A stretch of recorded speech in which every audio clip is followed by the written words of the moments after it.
귀한 찬양 감사합니다. 요즘 TV 프로 중에 우리 아이가 달라졌어요. 금쪽 같은 내 새끼 등과 같은 육아 상담 프로가 있습니다. 아이의 육아 문제로 여러 가지 어려움을 겪고 있는 부모들에게 전문가들이 그 원인이 뭐고 부모가 어떻게 아이를 훈육해야 할지 가르쳐주는 훈육 프로그램입니다. 그런데 놀랍게도 여기에 참여한 많은 부모 아이들이 제목처럼 완전히 달라지는 모습을 보게 되어집니다. 그러다 보니까 금쪽 같은 내 새끼와 같은 육아 프로를 통해서 유명해진 오은영 박사에게 붙여진 별명이 갓은영, 은영의 매직, 이런 말들이 사용되어지는 것을 보면 사람이 제대로 된 지식을 알고 전문가 한 사람을 만나도 이렇게 달라질 수 있구나, 이런 생각이 듭니다. 그런데 성경의 이야기는 수없이 많은 사람들이 하나님을 만나고 예수님을 만난 다음에 어떻게 달라졌는지, 예수님을 만난 사람들의 변화된 삶의 이야기라고 해도 과언이 아닙니다. 특별히 오늘 소개되는 베드로의 이야기는 그가 주님을 3번이나 모른다고 부인하고 실패해서 다시 고기 잡으러 돌아갔지만은 그런 그를 부활의 주님이 다시 찾아오셔서 그를 만나 위로하시고 나를 따르라 다시 제자로 부르시고 사명을 맡기신 다음에 그가 어떻게 달라졌는지, 오순절 성령 강림 사건 이후에 달라진 베드로의 모습을 한눈에 보여주는 사건입니다. 사실 우리가 신앙생활하면서 사람들에게 실망할 때마다 가장 많이 하는 말 중에 하나가 뭔가 하면 사람이 쉽게 변하지 않는다는 말입니다. 분명 성경은 예수를 만나고 난 다음에 변화된 사람들의 삶의 이야기인데, 오늘 우리를 보면 예수를 만났고 은혜 받았다고 하는데 정작 오늘을 살아가는 우리의 삶의 실체를 들여다보면 그렇게 달라진 것 같아 보이지 않는 그런 모습을 볼 때가 참 얼마나 많이 있는지 모릅니다. 그러다 보니까 신앙생활하면서 변화에 대한 기대를 포기하고 그저 종교적인 생활에 익숙해져 갈 뿐 그 인격이나 삶이 점점 더 성숙해져 가고 무르익어 가면서 달라져 가기를 소망하면서 기대하면서 신앙생활 하는 사람들 찾아보기가 참으로 어렵습니다. 그날은 우리가 정말 하나님은 살아계시고 우리가 살아계신 하나님을 믿는 사람이라고 한다면 그 하나님에게 끊임없이 믿음으로 반응하면서 살아가게 되어져 있고, 그럴 때 우리 역시 날마다 우리의 삶의 모습이, 우리의 인격이 새롭게 그리스도의 사람으로 변화하게 되어져 있는 줄 믿으시기를 바랍니다. 문제는 하나님은 살아계시는데 우리의 믿음이 죽어 있어서 그 하나님에게 늘 반응하며 살아가려고 하지 아니하고 여전히 자기 욕심과 세상에 반응하며 살아가려고 한다는데 문제가 있는 것입니다. 우리가 하나님께 반응하고 내 안에 살아서 역사하시는 성령님에게 늘 반응하면서 성령의 인도하심을 따라 살아간다. 그러면 살아있는 유기체인 우리 역시 날마다 새롭게 성장하고 변화하게 되어져 있고, 만일 우리가 교회는 다니면서도 하나님에게 반응하지 않는다, 그러면 우리가 아무리 오랫동안 교회를 다녀도 우리의 인격이나 우리가 살아가는 삶의 모습에서 변화된 모습, 달라진 모습을 기대할 수 없고 오히려 예수 믿기 이전의 모습보다 더 추한 모습으로 살아가는 우리의 모습을 보게 될 것입니다. 그런데 오늘 베드로는 갈릴리 호숫가에서 부활의 주님을 만난 다음에 그 인생이 완전히 달라졌습니다.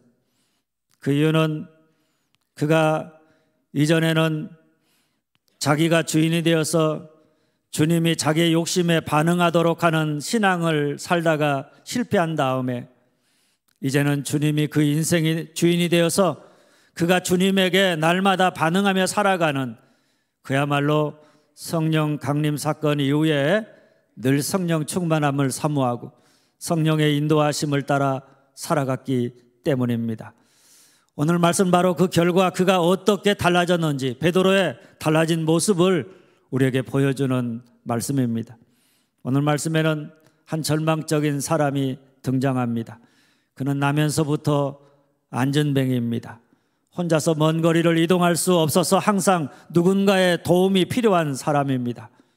그런 그도 먹고는 살아야겠기에 매일매일 다른 사람들의 도움을 받아서 사람들이 많이 다니는 성전 미문에 앉아서 무엇을 얻을까 하고 지나가는 사람들에게 구걸하던 사람입니다. 그런데 그런 그에게 어느 날 기적 같은 사건이 벌어졌습니다. 평생을 안전뱅이로 살았던 그가, 절망하며 살았던 그가 앉아있던 자리를 박차고 일어나 걷고 뛸 수 있게 된 것입니다. 한 번도 성전 안에 들어가 하나님을 찾지 않았던 그가 성전 안으로 들어가면서 하나님을 찬양했습니다. 절망의 끝에 서서 아슬아슬하게 고통과 슬픔 속에 살아가던 그가 인생의 희망을 노래하기 시작했습니다. 그의 인생의 아픔과 슬픔, 절망이 변해서 기쁨이 되었고 하나님을 향한 원망과 불평이 변해서 감사와 찬송이 되었습니다. 할렐루야. 저는 오늘 여러분이 살아가는 삶의 고난과 어려움이 무엇이든 여러분의 삶에도 이런 축복이 있어지기를 주님의 이름으로 축원합니다.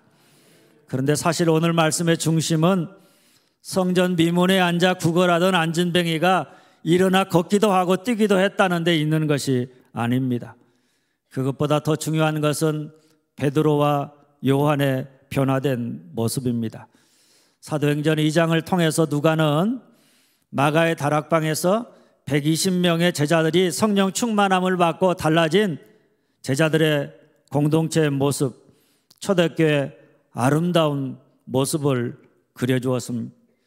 그들이 얼마나 아름다운 신앙의 공동체를 이루어서 거대한 로마의 핍박 속에서도 날마다 구원받는 사람이 더해져 갔는지 아름다운 승리의 비밀을 소개했습니다.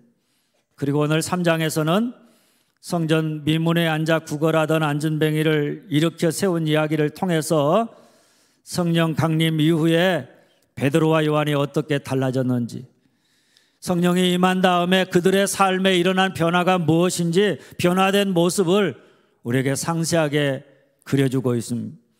그러니 오늘 우리는 베드로와 요한을 통해서 우리 역시 날마다 우리 안에 살아서 역사하시는 성령님에게 반응하며 살아가고 날마다 성령의 충만함을 사모하며 살아감으로 말미암아 우리도 새롭게 변화된 삶을 살아야 되는데 우리가 소망해야 될 변화된 삶의 모습이 뭐냐?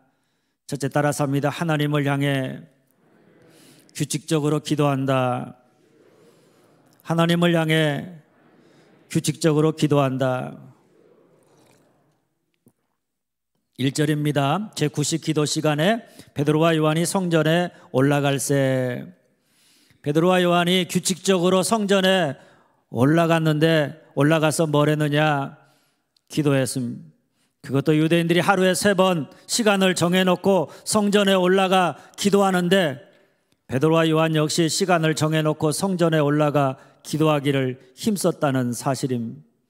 이걸 보면 베드로가 이전의 베드로가 아닙니다. 이전의 베드로는 어땠습니까? 자기의 연약함을 몰랐습니다. 다른 사람은 몰라도 나는 절대로 주님을 부인하지 않겠다고, 나는 한다면 하는 사람이라고 이렇게 자기 자신에 대해서 지나친 자신감을 갖고 있었던 사람입니다. 그래서 그는 주님을 따라다니면서도 주님이 따로 한적한 곳에 기도하러 가실 때 베드로 역시 주님과 함께 기도했다는 말이 성경에 보이질 않습니다. 쉽게 말하면 그가 성령 받기 전까지는 기도하지 않았다는 이야기입니다. 특별히 겟세마네 동산에서 주님이 십자가의 고난과 죽음을 앞에 두고 땀방울이 핏방울이 되도록 기도하시면서 시험에 들지 않게 깨어 기도하라 이렇게 말씀하셨지만은 자기 자신에 대해서 지나친 자신감이 있었던 베드로는 전혀 기도의 필요성을 느끼지 못했습니다. 내가 기도하지 않아도 얼마든지 괜찮다. 그래서 기도하지 않았고 결국 주님이 경고하신 대로 시험에 들어 한순간에 실패하고 무너지고 만 것입니다. 그런데 여러분, 베드로가 실패하고 난 다음에 철저히 깨닫게 된 게 뭔가 하면 자기의 연약함입니다. 내가 아무리 큰 소리치고 장담하고 마음으로 간절히 원해도 그 모든 것을 지킬 만한 능력이 나는 없는 사람이다. 나는 연약하다. 나는 언제든지 무너질 수 있는 사람이다. 성령의 도움이 없이는, 하나님이 나와 함께하지 않으면 나는 아무것도 할 수 없는 사람이다. 이 사실을 그가 알았습니다. 그래서 그는 성령을 받기 전까지 기도하면서 성령의 임하심을 제자들과 함께 마가의 다락방에서 기다렸습니다. 오순절날 성령을 받고 난 다음부터는 시간을 정해놓고 기도했습니다. 그가 무슨 일을 하든지 간에 기도보다 앞서지 않았습니다. 그에게는 자기가 세운 뜻과 계획보다 하나님의 뜻과 계획이 더 중요했습니다. 자기의 능력과 노력과 열정보다 하나님의 행하심과 하나님의 은혜가 더 중요했습니다. 그래서 그는 만사를 제쳐놓고 기도하러 성전을 향하여 올라갔고, 성령의 도우심과 인도하심을 따라 살아감으로 더 이상 실패하지 아니하는 믿음의 승리자가 되었던 것입니다. 할렐루야. 그렇습니다. 어떤 사람이 쉬지 않고 기도하느냐? 자기의 연약함을 아는 사람입니다. 하나님 도움 없이는, 하나님이 나와 함께하지 않으면 나는 아무것도 할 수 없다는 사실을 깨닫는 사람, 자기의 연약함을 아는 만큼 우리가 주님 앞에 나아가 쉬지 아니하고 간절한 마음으로 기도하게 되어져 있고, 자기 연약함을 모르는 사람은 아무리 기도하라고 해도 기도하지 않습니다. 왜냐하면 자기 자신에 대해서 자신이 있기 때문입니다. 하나님이 안 도와줘도 내가 가진 능력, 내가 가진 지식, 내가 가진 경험, 내가 가진 부를 가지고 나는 모든 것들을 다 해결할 수 있다, 이렇게 생각하기 때문입니다.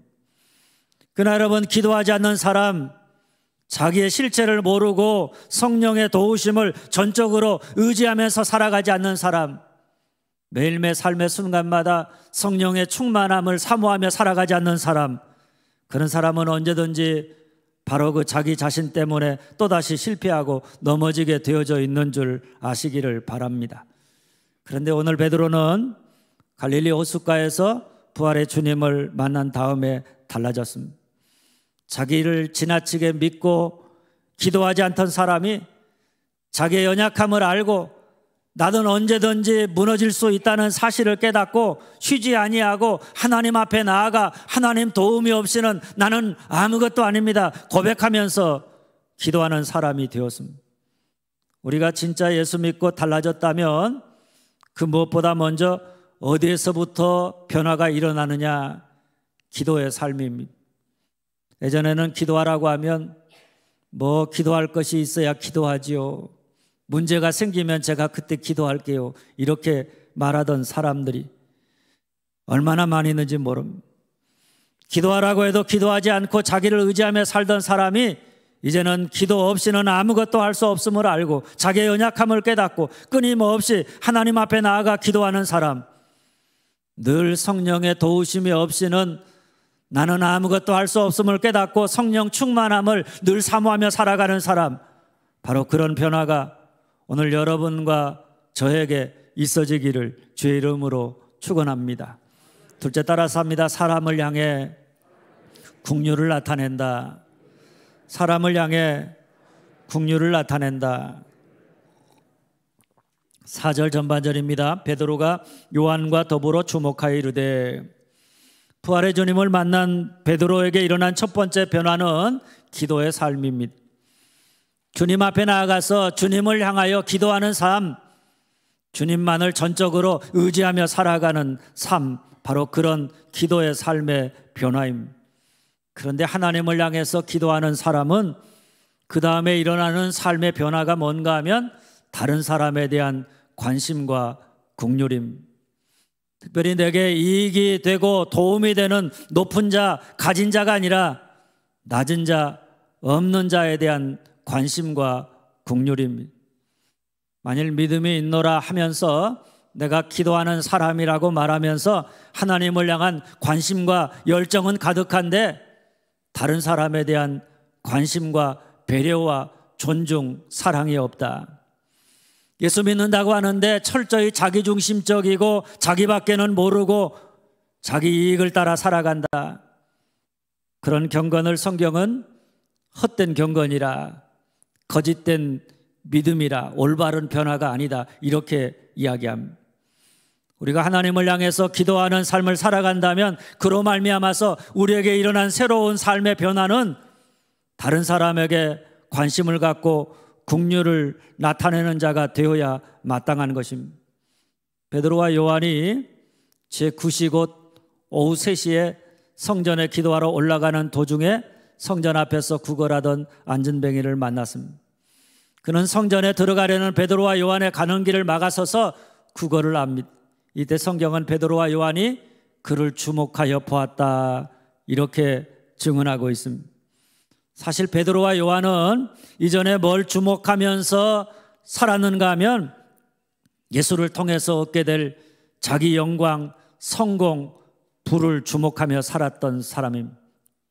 다른 사람에게 관심을 갖지 않았습니다. 예수님이 관심을 갖고 치유하시고 구원하시는 죄인들, 병들고 귀신 들린 사람들, 연약한 사람들, 그런 사람들에게 관심과 긍휼을 나타내지 않았습니다. 심지어는 함께하던 다른 제자들에게조차 관심을 갖지 않았습니다. 오직 자기밖에는 몰랐습니다. 그런데 그런 그가 갈릴리 호숫가에서 부활의 주님을 만나고 난 다음에 달라졌습니다. 평소에도 수없이 성전에 올라갔지만 그의 눈에 이전에는 보이지 않던 성전 문 앞에 앉아 구걸하던 안진뱅이가 그날 그 눈에 들어왔습니다. 사실 우리가 우리 눈으로 모든 것을 다 보고 사는 것 같지만 우리 눈은 우리가 관심 있는 것만 보게 되어져 있습니다. 그러니까 그날 베드로가 안진뱅이를 주목하여 보았다고 하는 것은 그의 관심이 달라졌다는 것을 우리에게 보여주는 것입니다. 자기밖에는 모르던 사람이 다른 사람이 보이기 시작했다, 이런 이야기입니다. 우리가 잘 아는 시인 고은 씨가 지은 아주 짧지만 유명한 시 가운데 하나가 그 꽃이라고 하는 시입니다. 내려갈 때 보았네, 올라갈 때 못 본 그 꽃. 올라갈 때는 보지 못했습니다. 그런데 내려오면서 보니까 그 꽃이 눈에 보이더라는 이야기입니다. 사람이 올라갈 때는 그 꽃이 잘 보이질 않습니다. 빨리 올라가야 한다는 생각 때문에, 내가 성공해야 되고 내가 목표를 이루어야 된다는 생각 때문에 가던 길에 피어있는 그 자그마한 꽃이 잘 보이질 않습니다. 아마 성전에 기도하러 올라가던 사람들에게 성전 미문에 앉아 구걸하던 나면서부터 안진뱅이가 그러했을 것입니다. 그래서 그날 성전에 올라가는 수많은 사람들에게 어찌 보면 그는 그림자 같은 존재였습니다.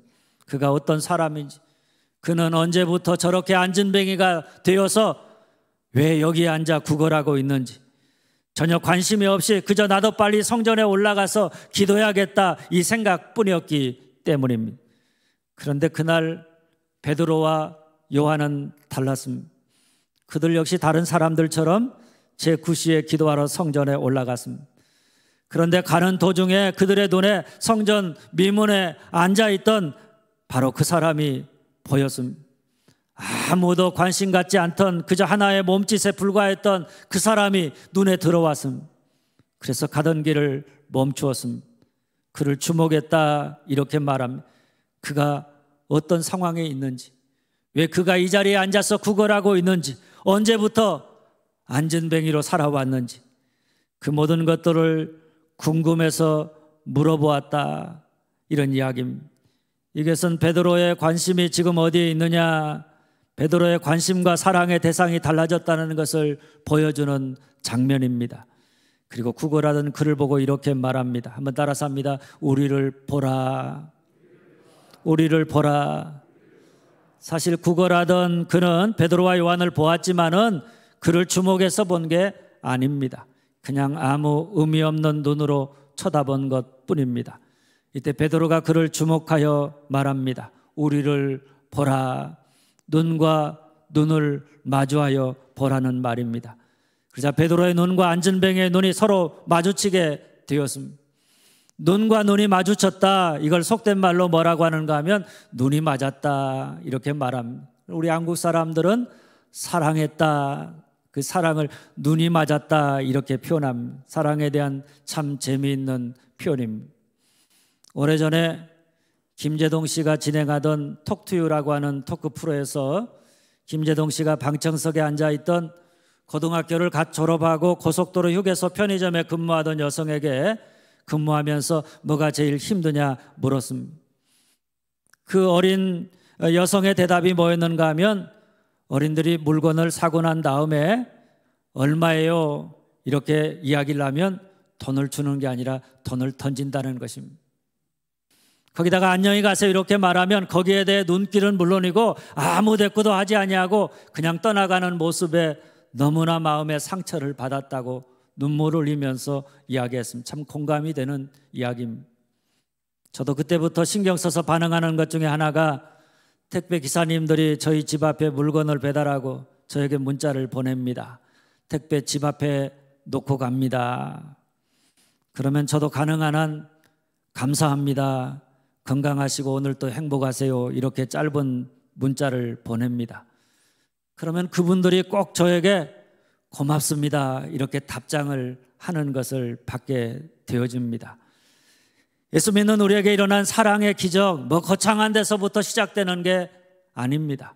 오늘 베드로처럼 지극히 작은 자, 그 한 사람 한 사람을 우리가 사람으로 보고 사람으로 존중히 여기고 시간을 내어주고 가까이 다가가고 허리를 굽혀서 손을 잡아주고 눈과 눈을 마주치면서 보는 것입니다. 휴게소 직원에게 돈을 던지는 것이 아니라 그가 어리지만 그를 존중히 여기면서 정중하게 돈을 내어주고 그의 인사에 눈을 마주치면서 따뜻하게 반응함으로 사람 사는 정을 느끼고 일하는 보람을 알게 해주는 데서부터 시작되어지는 줄 믿으시기를 바랍니다. 우리가 흔히 고린도전서 13장을 사랑장이라고 말합니다. 사랑을 잘 표현해주는 말은 제가 여러 번 얘기했지만 12절에 얼굴과 얼굴을 대하여 볼 것이요 라고 하는 말이 아닌가 생각이 되어집니다. 사랑은 얼굴과 얼굴을 대면하여 보는 것입니다. 눈과 눈이 마주쳐 보는 것입니다. 우리가 정말 예수를 믿고 은혜 받았다면 오늘 베드로처럼 이전에 자기밖에 몰랐다 할지라도 그래서 다른 사람에게 관심을 두지 않았다고 할지라도 이제부터는 다른 사람, 특별히 연약한 사람들을 향해서 관심과 눈길을 주고 그를 주목하여 보고 눈과 눈을 마주하면서 긍휼을 나타내는 자가 되어야 하는 줄 믿으시기를 바랍니다. 셋째 따라서 합니다. 내게 있는 예수님의 가치를 알고 전한다. 내게 있는 예수님의 가치를 알고 전한다. 6절입니다. 베드로가 이르되 은과 금은 내게 없거니와 내게 있는 이것을 내게 주노니 나사렛 예수 그리스도의 이름으로 일어나 걸으라. 기도함으로 하나님을 바라보고 주님의 마음으로 안전뱅이를 주목하여 바라보던 베드로와 요한이 이번에는 자기 자신을 보았습니다. 그러니까 자기 안에 있는 보배이신 예수 그리스도가 눈에 들어왔습니다. 얼마 전까지만 해도 베드로는 예수가 보배이심을 알지 못하고 그저 예수를 통해서 세상적인 법에 높은 부자와 높은 자리와 영광을 얻고자 했습니다. 예수를 믿고 따랐지만은 내게 있는 보배이신 예수 그리스도가 내 인생의 모든 것이 되신다. 예수 그리스도의 가치를 알지 못했습니다. 그래서 그런 주님을 따르면서도 주님 한 분만으로 만족해하지 못하고 언제나 주님을 통해서 내가 무엇을 얻을까 기대하면서 세상적인 것들을 기대하면서 그것을 얻고자 주님을 따랐던 사람입니다. 그런데 그런 그가 오순절 성령 강림 사건 이후에 변화되었습니다. 내게 없는 세상의 것이 아니라 내게 있는 보배이신 예수 그리스도를 보게 되었습니다. 그가 얻고자 그렇게 발버둥쳤던 세상적인 명예와 부가 아니라 자기 안에 있는 예수 그리스도가 보배임을 알았습니다. 그래서 그가 나면서부터 안전뱅이인 사람을 만나고 난 다음에 어떻게 하는가 하면 내게 있는 이것을 내게 주노니 내게 있는 가장 귀한 보배이신 예수 그리스도를 안전뱅이에게 주었습니다. 증거했습니다. 하나님이 내게 주신 은혜와 사랑을 내 안에다가 가두어 두지 아니하고 그것이 필요한 다른 사람들에게 흐르게 했다. 얻고자 하는 자가 아니라 내어주는 자가 되었다. 이런 말씀입니다. 그런데 베드로가 안진뱅이에 내어준 것이 뭡니까? 은과 금이 아닙니다. 세상적으로 보면 그에게 필요한 건 은과 금입니다. 그가 얻고자 했던 것도 은과 금입니다. 은과 금을 가지면 어떤 면에서 보면 베드로와 요한보다 안진뱅이가 더 많이 가지고 있을 수도 있는 상황입니다. 그러나 베드로와 요한에게 은과 금은 없었지만은 은과 금보다 더 귀한 보물이 있었는데 그게 누군가 하면 예수 그리스도입니다. 베드로는 자기 안에 계신 예수 그리스도가 세상 그 무엇보다도 가장 귀한 보배임을 알았습니다. 예수가 있으면 모든 것을 얻은 것이고 예수가 없으면 아무리 세상의 것을 가져도 모든 것을 다 잃어버린 자임을 알았습니다. 예수 이름의 능력을 알았습니다. 우리 삶의 문제가 무엇이든 세상 사람들 생각처럼 은과 금이 아니라 오직 예수 그리스도의 이름만이 우리를 구원하는 능력이요 힘이 됨을 알았습니다. 그래서 그는 나면서부터 안전뱅이 된 사람을 향해서 이렇게 말합니다. 내게 있는 이것을 내게 주노니 나사렛 예수 그리스도의 이름으로 일어나 걸으라. 할렐루야.